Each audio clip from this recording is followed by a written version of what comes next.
नमस्कार दोस्तों। आज मैं महाकुंभ की कथा प्रस्तुत कर रही हूँ। एक समय की बात है। सोमवती स्नान का पर्व था। संगम घाट पर बड़ी ही भीड़ लगी थी। भगवान शिव और माता पार्वती आकाश से गुजर रहे थे।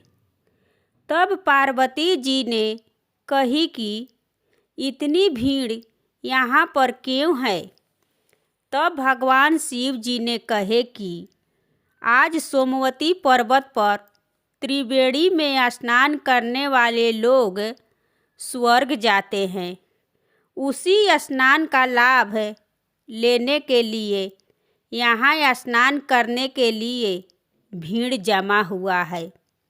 तब पार्वती जी का तो मन शांत हो गया, पर उनको एक नया सा संदेश मन में आया। तब उन्होंने कही कि इतनी भीड़ के लायक तो स्वर्ग में जगह ही नहीं है, और इतना छोटे से शहर में ये सब कैसे आ पाएंगे। तब पार्वती जी ने ऐसा कहकर अपना संदेश को प्रकट की और इसका समाधान सोची।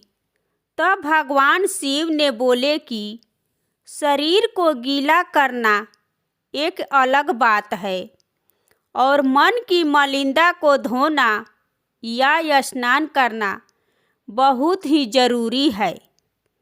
मन को धोने वाले ही स्वर्ग जाते हैं। ऐसे जो भी लोग होंगे उन्हीं को स्वर्ग मिलेगा। इससे पार्वती जी की संदेश नहीं घटी, बल्कि और ही बढ़ गई। तब पार्वती जी ने कही कि तब कैसे पता चलेगा कि किसने अपना शरीर को धोया है और किसने अपने मन को संयोजा है। तब भगवान शिव ने उत्तर दिए कि यह कार्य से जाना जाता है। तब माँ पार्वती ने कही कि मुझे तो कुछ भी समझ नहीं आ रही।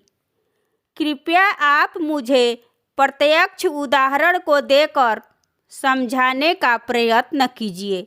इसके बाद भगवान शिव ने एक कुरूप कोढ़ी का रूप को बनाए और पार्वती जी को बहुत ही सुंदर सजा दिए, और दोनों ने वहाँ पर लोगों की राह में बैठ गए। स्नान करने वाले की भीड़ उन्हें देखने के लिए रुकने लगी और उनसे ऐसी स्थिति के बारे में पूछने लगी कि तुम तो इतनी सुंदर स्त्री होकर इस कुरूप कोढ़ी के साथ तुम क्या कर रही हो। तब पार्वती जी ने अपना रटा हुआ विवरण को सुनाई कि यह कोढ़ी मेरा पति है। कुंभ स्नान के लिए ही हम यहाँ पर आए हुए हैं। हम गरीबी के कारण इन्हें मैं अपने कंधों पर रख कर लाई हूँ। हम लोग तो बहुत ही थक गए हैं, इसलिए थोड़ा आराम करने के लिए हम यहाँ पर बैठे हुए हैं। बहुत से दर्शकों की नीयत उस सुंदर औरत को देखकर बिगड़ती थी। वह सुंदरी को प्रलोभन को देते और उसके पति को छोड़कर अपने साथ चलने की बात को कहते। तब पार्वती जी ने ये सब बातें को सुनकर लज्जा से गड़ गई कि भला ऐसे भी लोग कुंभ स्नान करने आते हैं। यह देखकर पार्वती जी को बहुत ही निराशा हुई। अब फिर शाम हो गई और एक उदार व्यक्ति वहाँ पर आया। जब उसने